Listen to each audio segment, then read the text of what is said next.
Members of the Central Park Five have filed a defamation suit against former President Donald Trump, accusing him of spreading, quote, false, misleading, and defamatory statements about their 1989 case during the September 10th ABC News presidential debate. Now, Trump was responding to a statement from Vice President Kamala Harris in which she revisited his full-page op-ed in the New York Times that called for the execution of the Central Park Five when he said the following. Take a listen.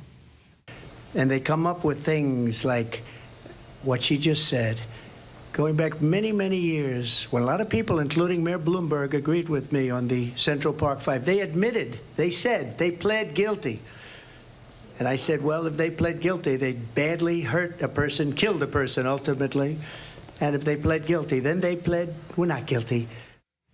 Attorneys representing the five men say they are seeking monetary damages over his statements, which they say have caused them, quote, severe emotional distress and reputational damage. So, Brian, how significant is this lawsuit, and how can we expect to see this play out in court?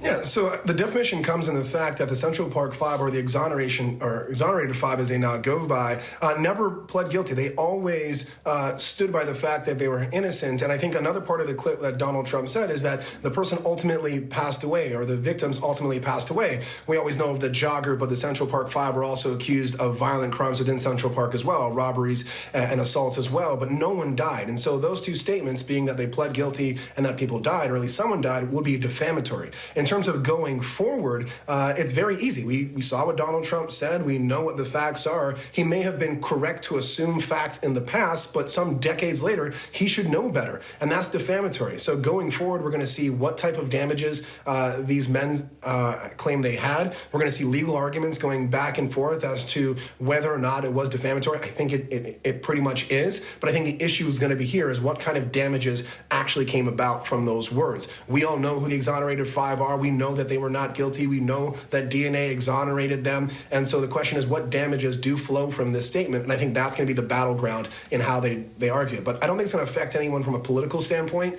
We know Donald Trump's opinion. We know who these men are. And I think if this is a deciding issue for you, I think there's a lot more other issues you can decide as to whether or not or who you're going to vote for. Well said, Brian. So many issues to tackle. Thank you so much. ABC News legal contributor Brian Buckmeyer for us. Thank you.